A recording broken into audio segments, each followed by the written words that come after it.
I'm from Buffalo, New York, and most people don't know that Buffalo is actually one of the most radon sort of infested areas in the United States.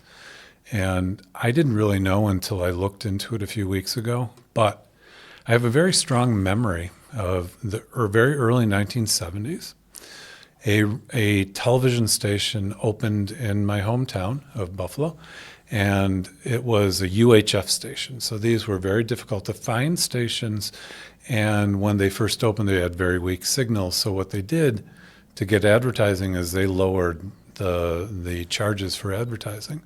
So some of the advertising that they had in those days was advertising that was a little bit unusual and probably a little bit more fear-inducing.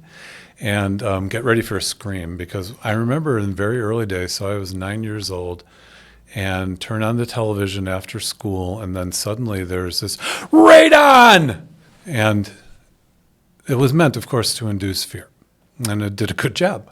My grandmother, who lived a couple miles from us, was well and truly afraid, and she had their basement, and they had a full basement. We didn't, but their full basement was quite heavily radon emitting, so they had to do a remission of it. And so they spent a bunch of money to get rid of it. So yeah, I remember this, and when I looked into it and I understood that, yeah, my hometown, my area, is very strongly infested, if you will, with radon, which was a little bit of a surprise.